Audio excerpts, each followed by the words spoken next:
Hello and welcome. I'm Diane Lavinia, Director of Industry Relations for the IDSA Foundation. Thank you for your interest in our Dr. John G. Bartlett Memorial Education Series. We're pleased to offer today's program, Hepatitis C, Elimination in the US and Updated Models of Care on this World Hepatitis Day. The webinar is made possible by the support of our industry partner, AbbVie. To access this and other webinars and educational programs, please visit our website at idsafoundation.org. Sign up for our monthly newsletter, follow us on social media, and stay informed about the mission-critical work of the Foundation to reduce the burdens of infectious diseases worldwide. I'd now like to introduce our first speaker with a brief bio. Dr. Jorge Mera is the director of the Infectious Disease Department at the Cherokee Nation Health Services, the largest tribally operated healthcare system in the United States. During the last 2 years, his focus has been in mitigating the effects of the COVID-19 pandemic and leading the HCV and HIV Elimination program. Dr. Mera completed his fellowship in infectious diseases and clinical microbiology at Baylor College of Medicine in Houston, Texas, and is board certified by the American Board of Internal Medicine in infectious diseases. He is an associate professor in the Infectious Diseases Division at the University of New Mexico Health Science Center, as well as the ECHO Medical Director for the Northwest Portland Area Indian Health Board. Dr. Mera is a fellow of the American College of Physicians. Dr. Mera. Thank you, Diane, for the kind introduction, and the IDSA Foundation for inviting me to participate in this webinar with these wonderful colleagues. So I will be describing a comprehensive model to mitigate patient and provider barriers to hepatitis C treatment in Indian country. And I will be focusing on the experience we've had in the Cherokee Nation. So as you may all be aware, hepatitis C and chronic liver disease disproportionately affect American Indians, Alaskan Natives in the United States. AIAN have the highest mortality and incidence due to hepatitis C, and chronic liver disease is the second cause of death for young Native Americans, males. In 2012, we started our hepatitis C program. And after 3 years, we looked at our cascade of care that you see depicted on the right lower quadrant of the slide. And as you can see, we had several gaps in our cascade of care, but the major one was screening. Only 21% of the patients we estimated to be infected with the hepatitis C virus were actually diagnosed with it. So we started looking at what were the barriers to care for hepatitis C from the perspective of patient barriers and also medical provider barriers. So on patient barriers, stigma was an important one, and we can discuss a little bit more later. Access to health care, not only hepatitis C care, but also harm reduction services and behavioral health services were very closely tied to hepatitis C. Access to direct antiviral agents, requiring multiple visits for the patients to access those medications was an important issue. And also patients had other social priorities like housing, food, and safety. Incarceration, unfortunately, was frequent, and not only in initiating patients in treatment, but also interruptions of treatments. And then other medical priorities that the patients had, which is a long list, but the main ones were diagnosed and undiagnosed mental health disorders and substance use disorders. When we looked at the provider barriers, the need to treat the hepatitis C workforce and hepatitis C care was imminent.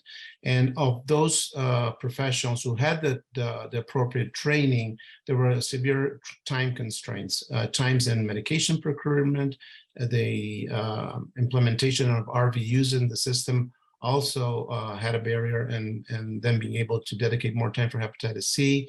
Lack of hepatitis C case managers, patient navigators, was also a problem, and again, patients with other medical priorities needed to be addressed. Also, impaired hepatitis C care. So what we did is we implemented a model of care to support our providers and also to expand patient services in relation to hepatitis C. So the provider support was mainly through helping them with electronic health record reminders when universal screening was due on that patient. Project ECHO, which is a telehealth platform that enables the training of providers and in hepatitis C and many other diseases, was implemented. And we try to make sure that that training not only included hepatitis C, but also substance use disorder training, HIV, PrEP, and STIs, conditions that accompany many of the patients that suffer from hepatitis C. And regarding patient services, we made a point to try to integrate all these services wherever the patient was being seen. Was it the primary care clinic, or the specialty clinic, or the medication assisted treatment clinic? And now, very new to the Cherokee Nation, our syringe service program site. Also, for those patients who did not have the capacity to go to the clinic for whatever reason, telemedicine was offered or is offered. And for those who all the previous things were not viable, we used the service of community health workers to go to the patient's home and start hepatitis C care. We also made sure we had patient navigators, behavioral health professionals on site where the patients was being seen for their hep C problems. And very importantly, we simplified the workup and treatment for hepatitis C, meaning we decreased the number of visits and decreased the number of lab work required as per AASLD recommendations. So as you can see in this graph, the line reflects the cumulative number of patients being treated. But most importantly, when we started the program, I was the only hep C provider. And by the end of 2018, we had 24 primary care providers, including nurse practitioners, PAs, and pharmacists treating hepatitis C. So, a big effort was done. I think we had quite a bit of success, but despite this, you can see our cascade of care from 2015 through 19, there are still significant gaps. And the first gap, although a lot improved compared to the first one, we estimate that we have 76% of our hep C infected population diagnosed. There's still 24% that have not been diagnosed. And there are many reasons that are listed here in this slide. But I think one of the main one is that patients access the health services in sites where screening is not offered. For example, physical therapy or the pharmacy or some specialty clinics. And the other one is that although universal screening was critical in expanding screening, it does not, the risk factors are not routinely assessed after that first screening is done. So many patients that get infected after their screen are missed. The second part, when patients are diagnosed, 25% are never engaged in hep C care, and due to many reasons, but one that's really important is incarceration. Many patients are incarcerated due to their drug use issues before treatment can be initiated, and some during treatment. Once patients are evaluated, 26% do not start treatment. And I think the main reason here, in my opinion, is medication approval waiting time. We need medications on the shelf to prescribe them when the patients are there and to give them the full course and not have to have them come back 4 weeks later to get a refill, like we do with many other diseases. So our care model, we've learned many things. So first, that universal screening is critical. Implementation of patient navigators to help those patients serve the system is also very important. And a holistic HCV evaluation, meaning not only addressing the hepatitis C, but their substance use disorder, having a behavioral counselor on site, having case managers to procure medication are also very important in engaging patients in care and maintaining them in care. Offering HCV treatment to everyone is critical. As you all know, many insurers, including Medicaid, do not approve treatments for acute hepatitis C. And having community health workers reach out to those patients who may be unreachable other ways is also very important. So Project ECHO was key in our program in training primary care providers and the management of hepatitis C. But once you meet that clinical need, that clinical capacity need, the rate limiting step to link to care and treat depends on other factors which are listed here on the right-hand side. And there are many that we've already mentioned in the previous slides, but I think, in my opinion, the main one today for us is delay in acquiring treatment. It takes weeks to months to acquire treatment, and we lose about a quarter of our patients in that process. And I finally wanted to mention something that's indirectly very important for hepatitis C care, which is harm reduction. We just got our SSP program approved. We haven't actually launched it yet, but we asked our mathematical modelers to see when would we arrive to Hep C elimination by WHO goals. And this is looking at annual incidence of hepatitis C. So in 2015, we estimated we had about 120 cases per year. If we continue doing what we're doing without any changes, which is the black line, we will not achieve HCV elimination goals in 2030. If we increase the number of patients we treat significantly, we will do better, but we will still not meet goals. This is the red dotted line. And finally, if we implement SSP broadly and widely with minimal incrementation in the number of patients we treat, we will not only achieve goals by 2030, but we can achieve them by 2025. So this shows us the importance of harm reduction programs on hepatitis C elimination programs. And I will stop there. Thank you very much. And back to you, Diane. Great. Thank you so much, Dr. Mera. I'd now like to introduce our second speaker, Dr. Judith Feinberg. In 2005, she was the first physician in metropolitan Cincinnati to recognize that injection opioid epidemic had arrived in Southwestern Ohio. This marked the beginning of a career shift from PLWH to PWID. At Western Virginia University in 2015, she developed a research program that focused on the intersection of the injection drug use epidemic and its associated medical and infectious complications. She developed the West Virginia Hepatitis Academic Mentoring Partnership to teach and support primary care providers to screen, diagnose, treat, and follow patients with chronic hepatitis C in rural communities in March 2020. Almost 500 consultations have been completed in 2 years. WVHAMP scholars who have never previously treated Hep C have achieved a cure rate of 98.3%, comparable to specialists. Dr. Feinberg is committed to turning the tide on the problems that are devastating West Virginia. She has also served as chair to HIV-MA. Dr. Feinberg. Thank you very much for that kind invitation, Diane, and to the IDSA Foundation for inviting me. Let me share my slides here. Okay, so that's the long acronym. We call it WVHAMP. And I just want to start with, why should we even care about hepatitis C in West Virginia? What's the big deal there? And the answer is, we're in the belly of the beast as far as the injection opioid epidemic goes. And we have consistently, for over a decade, had either the highest or the second highest rate of acute hepatitis C in the entire country, which means then, since the majority of people with acute Hep C develop chronic Hep C, we have an enormous burden. And I'm going to show you very quickly a series of heat maps for the incidence of acute Hep C starting in 2012. We did this for a grant we submitted. This is 2012, 2013, 2014, 2015. So you can see just over a few years, a dramatic increase as the hepatitis C and the injection drug use epidemic moves northward in the state.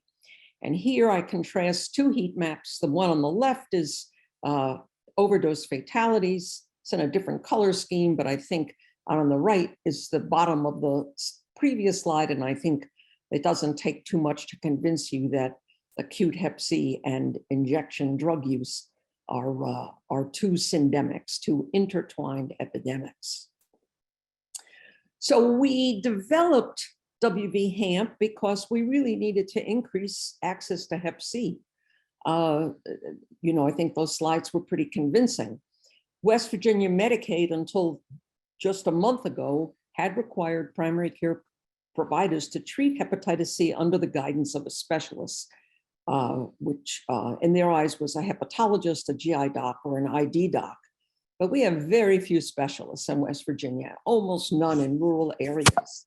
Plus, I think clinicians who trained before 2016 are really unlikely to know that hepatitis C is even curable. And we have the typical problems of rural communities in that we have almost no public transportation. So trying to get to see a specialist in a distant city is a huge obstacle.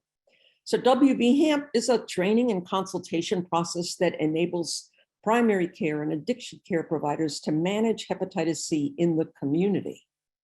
And specifically, our goal is to establish a network of these primary care and addiction care providers who are trained and supported by expert faculty to manage patients across the entire scale of the hepatitis C continuum, from screening all the way to cure. We want to expand access to Hep C care by recruiting providers from rural healthcare facilities. And my personal goal was to train at least one skilled hepatitis C provider in every one of West Virginia's 55 counties. Our partners and collaborators in this effort are the West Virginia Rural Health Association, which provides administrative and logistical support and arranges for continuing education credits. We work closely with West Virginia Medicaid and West Virginia Bureau for Public Health, and we recruit our faculty from regional institutions in the area. The model is that this is live, telementorship, and peer-based. In that regard, similar to ECHO, it is free, and there is hour for hour free continuing education credits. The people we train, we're termed scholars, the WVHAMP scholars, have ready access to hepatitis C experts. We have the opportunity for bidirectional communication in the context of a specific patient. And patients are then able to receive care in their community with providers they know and trust. And of course, on top of that all, until just a month ago, we were able to use this program to meet the Medicaid rules for prescribing. So this is what the process looks like. We have a concentrated 8-hour day of didactics, and we call it cycle 1. And after that day is finished, the scholars can start submitting consultations. They are supplemented by bi-monthly evening webinars that are case-based. About 6 months later, we have a second half day of training in more complicated and sophisticated topics related to hepatitis C. And throughout this, the webinars continue. So throughout this process, our scholars can evaluate patients, submit consults, get continuous feedback from faculty, mentorship, and really attain increased self-efficacy and efficiency in treating patients, and of course, get to share their experiences with their peers. And this is how we actually do it. We use the NIH-funded REDCap system for this. This is a HIPAA-compliant database that is accessible anywhere there is internet connection. The primary care provider gets into the system, completes a consult form. Faculty get an automatic email alert saying there's a case for you to review. We go in, we review the case. If everything that's been presented is in order, we approve it. If there are questions or concerns or other issues that need to be dealt with, there's the opportunity inside REDCap to have a direct back and forth with the provider. And then the form itself can be downloaded as a PDF and submitted as the prior authorization request to the insurer. And it can not only be used as the PA request, but it can be inserted into the local EMR. And so in one place, instead of scattered across many different fields, is the entire history of that patient's workup for hepatitis C. The scholars benefit from gaining knowledge and confidence in managing Hep C.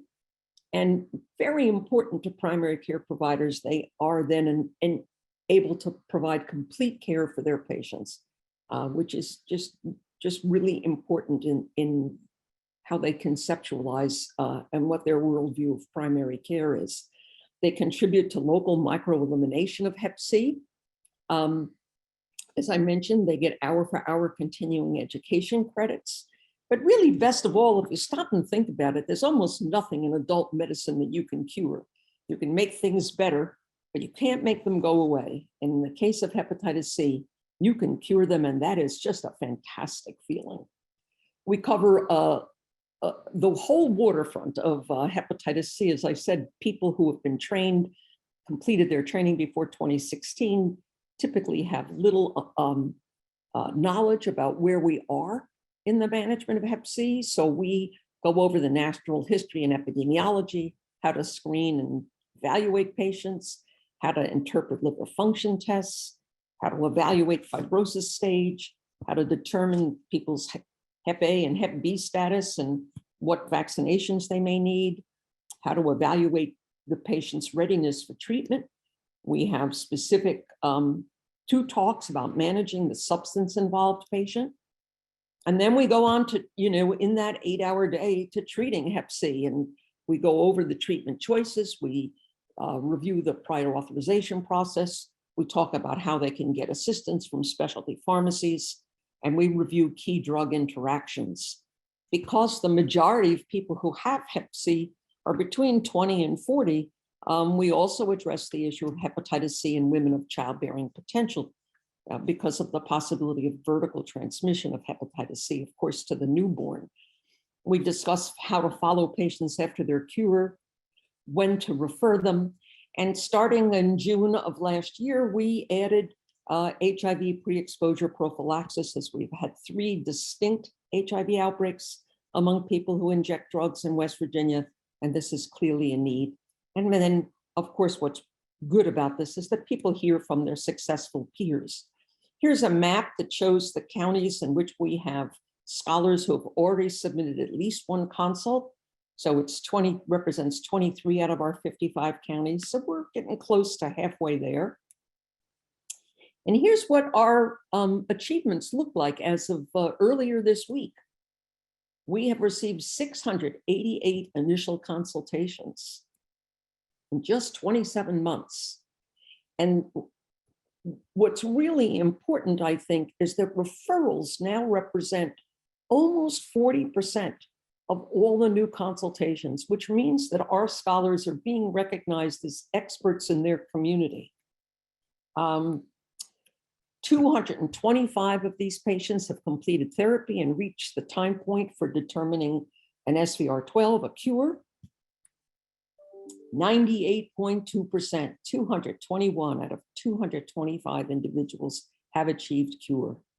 And what I love about this is that this demonstrates that with appropriate guidance and support, primary care providers who have never previously treated hepatitis C can achieve the same rate of cure as specialists. And what we like to do at the end of every training, and we have a panel of primary care practitioners who have done this successfully. And the title of that panel is "You Can Do It Too." And it's a really important form of encouragement, but it also reflects the reality. Primary care practitioners can indeed do a terrific job of managing hepatitis C. So thank you very much for the opportunity to share that information. And back to you, Dr. Great. Thank you so much, Dr. Feinberg. And before I introduce our 3rd speaker, I'd just like to invite our attendees to pose questions using the Q&A button, not the chat button, but the Q&A button at any time. So thank you so much for the questions. And now on to Dr. Livette Johnson. Livette Johnson graduated from Meharry Medical College School of Medicine in 1988. She's an internal medicine and infectious diseases specialist. She did her residency at Sinai Hospital in Baltimore, a Johns Hopkins affiliate, and infectious disease fellowship at Memorial Sloan Kettering Cancer Center in New York. She has more than 30 years of experience providing care for people infected with HIV/AIDS, hepatitis, TB, immunosuppressed patients with malignancies, and other infectious diseases. She has been a principal investigator on multiple clinical trials on antiviral agents. She is an associate professor of medicine at Meharry and is co-chair of the Infection Prevention and Antimicrobial Stewardship Committees at Nashville General Hospital. Dr. Johnson sees patients at the Meharry Community Wellness Center and the Nashville General Hospital. Dr. Johnson? Good morning, everyone, and thank you, Diane. I'm very happy to be here with this esteemed group of presenters today. And I just wanted to say, as an aside, you mentioned that I had trained in Baltimore. My first infectious disease rotation was with Dr. Bartlett in 1990 or 91, and I worked on the HIV and solid organ transplant rotation. So as a resident, I took call. This is before Libby Zion, for you practitioners that remember the Libby Zion case. And I was on call for a week, being the principal person they contacted. I was very nervous and told Dr. Bartlett, I don't think I can do this. You need to have an ID fellow. And he was like, no problem. You have any questions, you're unsure, you have the fellow's number, but he gave me his number so that I could contact him at any time. And I think that experience also helped me, push me into going into infectious disease. So today I'm going to talk about hepatitis C elimination in the US and update models of care that we have, and before me, implemented in the state of Tennessee and Central Tennessee for prisoners. Next slide. Background and methods. Basically, there are currently over 10 million prisoners that are co-infected with hepatitis C. The majority of those in the United States and in Tennessee are racial and ethnic minorities, and they experience a higher rate of incarceration. This incarceration can create gaps in the HCV care continuum and magnify disparities. In-person attendance in the clinic, and we started telemedicine, or they started telemedicine at the prisons in Tennessee in the mid-2000s. Initially, and at this point, it was HIV and hepatitis. 50% for HIV, but only 20% for hepatitis C patients. I think patients just did not want to engage in care, because the care, especially for racial and ethnic minorities, not care or the cure with the medicine that we had at that point, mostly interferon and ribavirin, was poor in that group. And so the goal when we started looking at this was to improve Hep C clinic attendance and hepatitis C cure in our prison system. So the prisoners would send patients schedule at least 48 hours prior to the day of consultation for us to review. There was a chart review, draft of a consultation note prior, assessment and recommendations. We prepared teaching points for the prison physicians and for the inmates. We used telemedicine consultation through a secure communication. Initially, it was locally at the prison. And we helped coordinate re-entry into outpatient care for both hepatitis C inmates and HIV. Next slide. The live clinic began in 2004, 2006, 100%, it was all inpatient. At that time, hepatitis C care, as I mentioned, was mostly interferon, pegylated interferon at the prison. And if you remember those days when we used IL-28 for screening, that was done. So there was not a lot of people treated or interested in treatment because of the length of treatment and the side effects of that treatment. The hybrid model began in 2006, 50% live at the clinic, and the initial telemedicine was still at the clinic, but just in a secured extra room, 50% on the same day for patients did not want to come and be seen in person, or for some reason could not come. So in 2014, luckily, 2011, we had the first direct acting agents for hepatitis C. If we remember, telaprevir, boceprevir, and then around 2013-14, we had Harvoni and the pan-genotypic medicines that we have now. So it was 50% live at the clinic in the central prison and 50% telemedicine at Meharry that we were able to do it separately. Since 2017, it's been all telemedicine for our prisons through 2018. Since that time,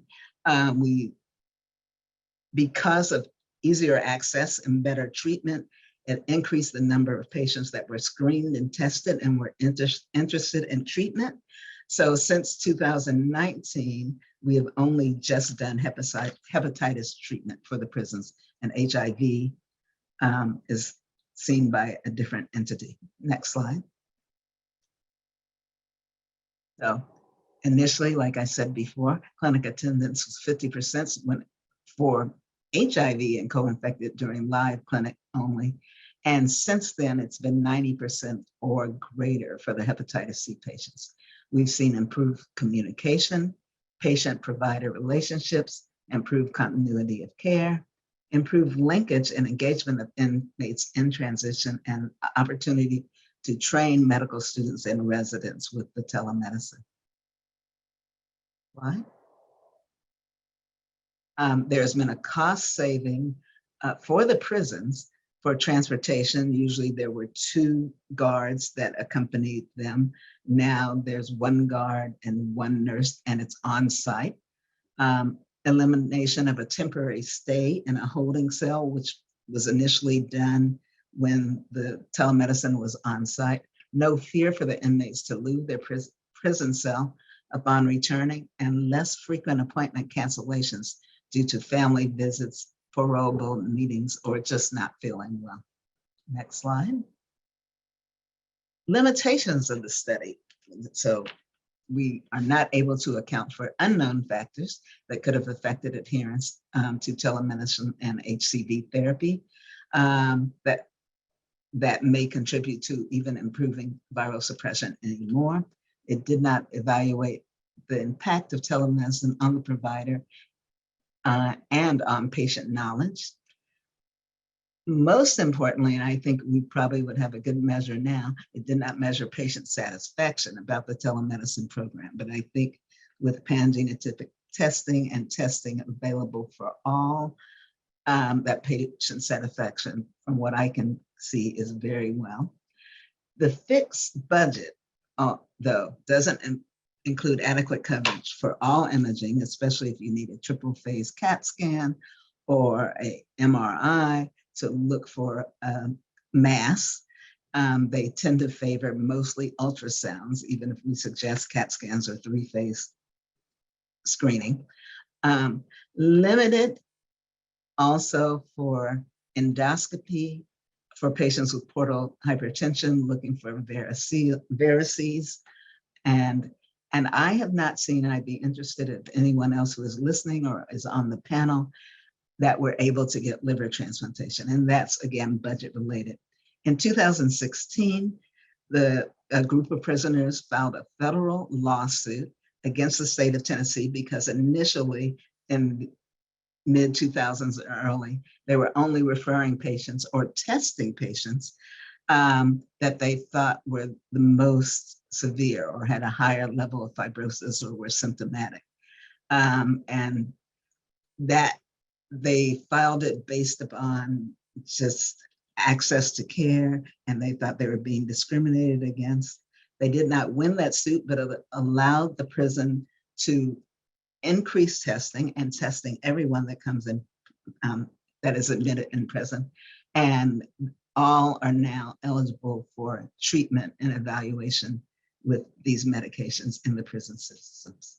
So there's still improvements that need to be made. We don't have enough resources to treat everyone, but it is very, very light years ahead of when we started in the mid-2000s. Thank you very much. And back to you, Diane. Thank you so much, Dr. Johnson, and how fortunate for you to have been able to have worked with Dr. Bartlett. Now, our fourth and final speaker for today, Dr. Shelley Fascinetti. Shelley N. Fascinetti, PhD, MPH, is the principal at Fascinetti Consulting, a national public health consulting firm dedicated to improving health equity. Shelley was trained in sociology at Ithaca College in Ithaca, New York, and subsequently received her Master of Public Health with a concentration in health and social behavior and a specialty in multicultural studies, and a PhD in epidemiology from the University of California, Berkeley. She was one of the founding members of End Hep C SF, San Francisco's Hepatitis C Elimination Initiative, and focuses her own consulting work primarily on improving the health of people living with HIV or Hep C, people who use drugs, and people who are unhoused. Dr. Facenti? Thanks so much for that kind introduction, Diane. All right. So I'm going to speak today about community-based models of care, focusing on Hep C elimination and what Hep CSF has done in San Francisco, and specifically care for people who inject drugs and have hepatitis C. So one of the big topics of this webinar is Hep C elimination. And, you know, it is really possible. I think some people doubt that we could actually eliminate Hep C. It's possible, but it is definitely not going to be easy. And that's something we talk about a lot in San Francisco. Hep C elimination is a very complex issue, and so it requires a comprehensive multi-sectoral response. This is one of the reasons that many Hep C elimination initiatives are what's called collective impact initiatives for that reason.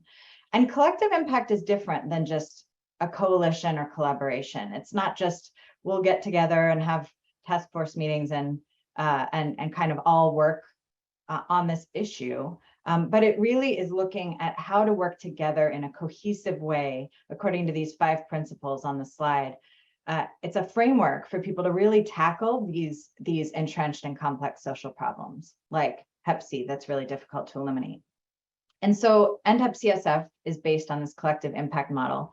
And one of the key pieces here is this 3rd item, mutually reinforcing activities.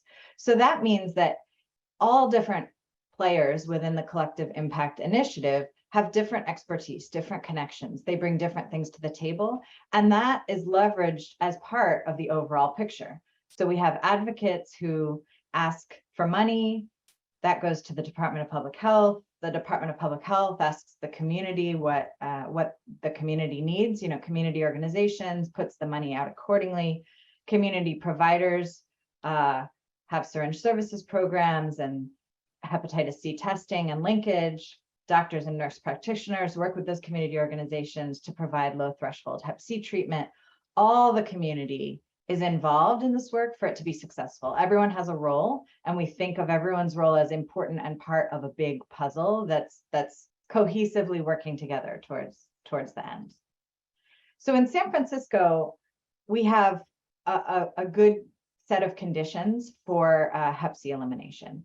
And it's something that Hep CSF started in 2015.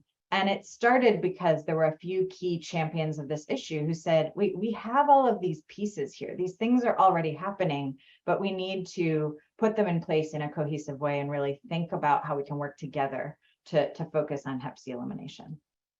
And so one of the first things we did was talk together about what are the values that we have that are underlying this work. And I won't read the values on this slide. You can read them, I'm sure. But I think one of the really important ones is this first one here, which is all people living with Hep C deserve access to a cure. And that is something that actually isn't a stated value for a lot of places. You know, this is where stigma comes from, that people say, well, but they got reinfected, or well, but they're still using drugs, they're still injecting drugs, they're living on the street, they'll never succeed, this medication is expensive, so let's get them stable first, and then we'll figure out Hep C treatment. And Hep CSF really says, we need to start from the idea that all people living with Hep C deserve access to a cure. They should have equal access to prevention and care, and we need to draw on the wisdom of those who've been most impacted and have been successfully cured to figure out how to do this better. And so that's really what has driven a lot of the work that we're doing and a lot of what I'll talk about today. So just quickly to say the way Hep CSF works in San Francisco is we have a coordinating committee, which is sort of like the clearinghouse that meets weekly. And then we have specific work groups that focus on particular issues. We have a work group that looks at prevention, testing, and linkage, primarily in the community outside of clinical settings. We have treatment access, which is mostly clinicians doing treatment work. We have a policy and advocacy work group. And then we have the CORDS work group focuses on how we use research and data to drive forward what we're doing and be data-driven in our decision-making. And then we have community meetings, or at least we did frequently before COVID. It's been more challenging since COVID, but we're hoping to restore those soon. And then an executive advisory committee of people who can't be involved month to month, but who really do have interest in this and want to support the work that's happening. So the treatment access work group, because I'll be talking mostly about treatment today, is largely comprised by clinicians, pharmacists. There are some direct service line staff, but we're really focusing on how do we increase providers' competency to treat Hep C? How do we track progress in treating Hep C citywide for everyone? And then how do we increase the points of access for Hep C treatment, which is what I'll spend a lot of time on today. So just to say quickly, when we look at Hep C prevalence in San Francisco, in 2019, which is the last estimate, we estimated that there were somewhere over 22,000 people who had Hep C antibodies in San Francisco, which is about 2.6% of the population, not quite double, but certainly much higher than the NHANES national estimate. So San Francisco has, more concentration of people with Hep C antibodies, but we do estimate that about 10,000 of those folks have cleared on their own or been cured to date. So we have about 11,600 people as of 3 years ago that are living with active Hep C and we'd like to treat.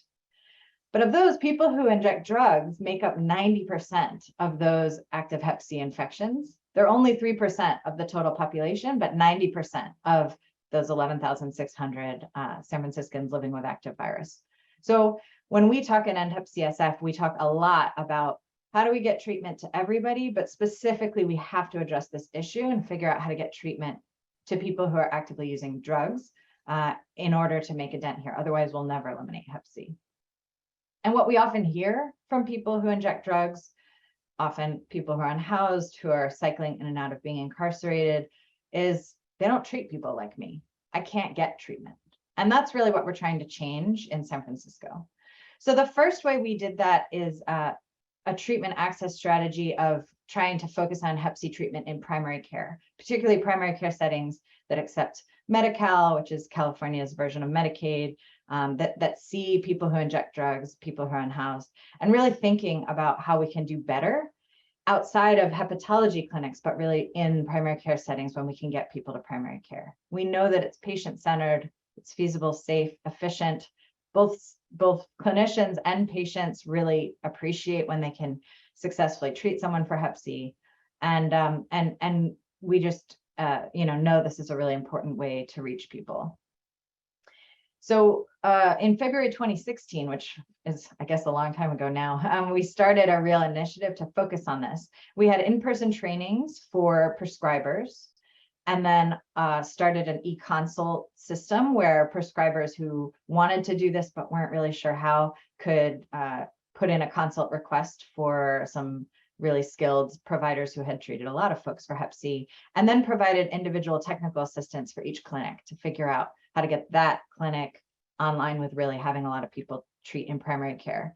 And you can see here that after we put that intervention in place, we saw a huge increase in the total number of patients treated, but also clinics and providers who are actually providing treatment. So it really can work to do this. But of course, the question is, what about all the people who don't show up to primary care? Because that's a lot, especially people who inject drugs. And so we've really been thinking a lot about Hep C treatment outside of the traditional clinic setting. And I'll just briefly touch on all of these today, how we can think outside the box.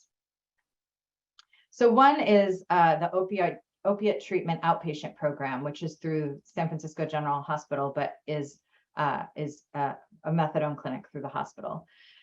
And so they've been extraordinarily successful at treating people who have come in for methadone. The frontline nursing team is available for drop-in, so people don't have to make an appointment. They can get their methadone maintenance treatment and Hep C treatment at the same time with DOT. The clinic leadership was really supportive of this, and they partnered with pharmacies for prior authorization, which really helped. There were some challenges, which is that prescribers needed appointments. They weren't able to really or I suppose I should speak in present tense. It's challenging to actually have prescribers available for drop-in, but if the frontline nursing team can handle people during drop-in and then figure out how to make the appointment to get them to see the prescriber, that has seemed to work really well for OTOP. Another example is the county jails, which are of course different from prisons in a variety of ways, but the San Francisco county jails, where healthcare is provided by the health department, have also had some really great success treating people. They got a grant from Gilead to actually provide treatment to start 100 people on treatment, and 77% of them completed, even though it was very common for someone to get released sometimes unexpectedly, which could be disruptive of treatment continuation. So through navigators, through funding for the medication, assisting people with transportation, being flexible with clinic environments, it really made this possible to reach a pretty great treatment completion rate. Now, when that grant ran out, because health insurance is suspended when you're in jail, there was no way to pay for the treatment. And so for a long time, there was no treatment. But and last year, the city of San Francisco dedicated enough funding out of the city general fund for treating about 20 people a year. And so we're back being able to treat people, and it's working really well. We've also done residential drug treatment, partnering with one of the residential drug treatment providers to get people to initiate Hep C treatment while they're in drug treatment. And that has worked really well, 93% completion when people are there. Patients have pretty intense requirements when they're in residential drug treatment. And so sometimes Hep C, it's hard to get Hep C to rise to the top, but it's a really effective way to get people treated. We've also worked with the San Francisco AIDS Foundation, which runs a syringe services program, which Dr. Mara already talked about how important that is. So they have a treat first client-centered approach, and they have medication lockers on site. So when people come in to use the syringe services program, they can see a nurse practitioner, they can get connected to treatment, and then they can store that treatment in a medication locker if they don't have a secure place to treat it. And so that's been a really successful way to do it. We also have a street medicine team with the San Francisco Department of Public Health, which works to go out when people are living on the street and actually talk to people, figure out what kind of care they need, figure out what team they're already engaged with, whether that's shelter health, a case manager, and figure out how to get them on treatment as well. And then the last one I'll talk about is shelters. What works to get people treated while they're in shelters. And that has been maybe the most challenging because in some cases, we have patients and nurses already on site in shelters who could provide DOT and medication adherence support. But we really found that it pulls nurses away from some acute health needs that folks in shelters have. And that felt like maybe it wasn't the right prioritization of time. And we were trying to work to get people to be able to have a longer shelter stay so that they could stay sheltered while they were being treated. But that became difficult because everyone has a need for shelter, and figuring that out has been challenging, but still something that we're really working on. So bottom line, across all of these really non-traditional settings, we've had an 86% completion rate across all these programs. And to me, that's just a really important finding that this is possible. It's possible to do really well, even for people that a lot of others say, oh, well, they can't be successful. It's just too hard. They're really hard to reach. We've been able to reach them, and we've been able to really support them in successfully completing treatment, which has been really excellent. So just to finish up, I'll say, we've learned that you can cure people who are homeless, injecting drugs, incarcerated, disconnected from primary care. We just have to be creative.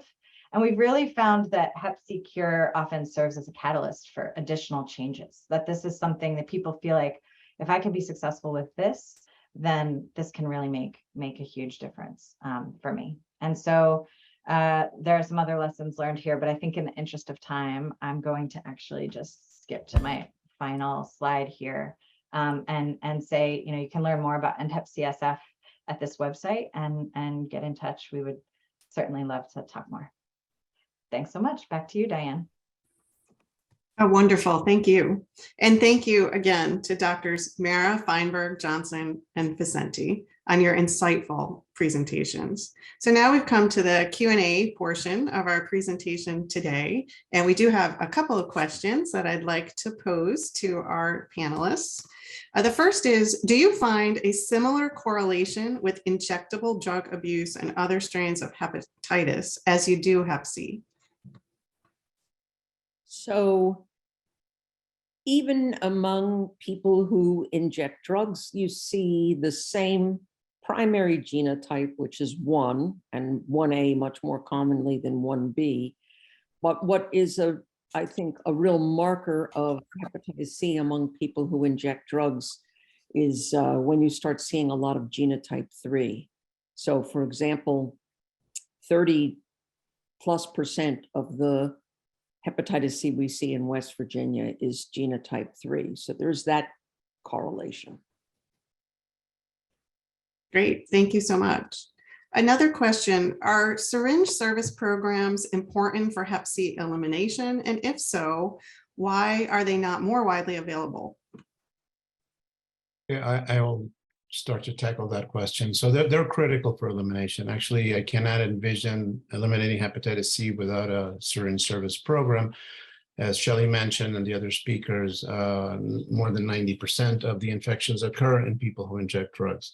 And to prevent new infections, these services are critical, not only because they deliver the syringes and the needles, which are important, but also because it is a bridge to engaging patients in healthcare.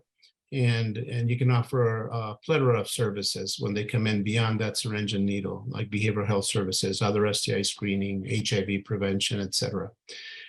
Now, the question, why are they not more available, is there's many reasons, but the main one in the United States is because it's illegal in many areas. In many states, it's illegal. There are paraphernalia laws. I've been working in Oklahoma for 10 years and trying to get this overturned. And finally, I mean, it wasn't me, it was other people, but they managed to change the laws. And now, as of the last few months, SSP, syringe service programs, are legal in Oklahoma, at least to dispense the syringes and the needles. So that's a great improvement. And I think other states and counties have the same problem. Now, in the places where they're legal, there might be some economical constraints, but when you look at the cost benefit of having them, the benefits outweigh the cost in many aspects. And I'll stop there in case my colleagues have other things to comment. I think Okay, we've got, oh, sorry, go ahead, Dr. Feinberg. since you can only get hepatitis C from another human being, if we cure enough people and they have access, as Dr. Mara said, to sterile syringes, even if they continue to use drugs or relapse to using drugs, if they're cured and they have access to injection equipment that they don't have to share with other people, then they're just not going to spread hepatitis C. It's really a way to stop this epidemic. Great. Another question. Can you comment on your experience in management and or treatment of pregnant women with HCV infection? Let me answer that because we're working on that. So none of the medications are FDA approved for use in pregnancy. The classes, the chemical classes that these drugs belong to are very similar to the drugs we've been using in pregnancy for HIV since the early 90s. There are some practitioners who are with appropriate information sharing, offering treatment after the late in the second trimester, after all the baby's organs have formed. So there are some people being treated that way. There is a multi-center study about to start here any moment now. The acronym is STORK, and it will provide curative Hep C therapy after the 26th week of pregnancy. So I think we're moving increasingly in that direction. You obviously want to have safety data in pregnant women, to know that you're not causing more harm than good. But I think that's the direction we're moving in. Okay, did anybody else want to comment on that question? Okay, let's see if we can get 2 more questions in. Do we know anything about the development of DAA-resistant virus in populations who are only partially treated? Are DAA-resistant strains increasing? So we really haven't seen that yet. It's theoretically possible, of course, but it's amazing actually how little of that we've actually seen. I don't think it will prove to be the kind of problem that we've seen with HIV, for example, in terms of, inconsistent treatment leading to resistance. So you can't say that it would not happen, but we really have not documented that yet. Yeah, I just want to add to Dr. Feinberg that I agree with her, and our barrier is getting the medications more than resistance. And we have patients who get reinfected, and we treat them, and we can achieve cure in almost above 95% of the cases that are curable.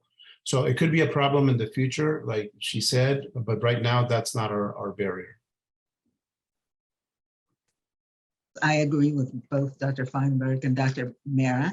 I have rarely seen it, even with patients that are in substance abuse treatment and have gotten maybe only half of their therapy, but they have been cured, and I have not seen resistance, and I haven't seen relapse and have them coming back unless they start using drugs again and get reinfected. But resistance has not been a problem that I have seen. Great. Well, thank you. We are almost out of time. So at this point, I'd like to just do a brief wrap up and close. For the questions that weren't answered here live, we will get you those answers. But again, special thanks to all of our speakers, Dr. Mera, Dr. Feinberg, Dr. Johnson, and Dr. Vicente for your insight. Special thanks to all of our audience for attending today, for posing such wonderful questions. We hope you've really benefited for the valuable information. Today's program is sponsored by our gold level industry partner, AbbVie. Thank you. And lastly, if you wish to listen to this presentation again or wish to send this webinar to someone else, the recorded session for today's webcast will be available on the IDSA Foundation website in the next 2 to 3 business days. And that is idsafoundation.org/yourhealth /your-health. I can't get that straight, can I? Again, thank you everybody for participating. Have a wonderful day.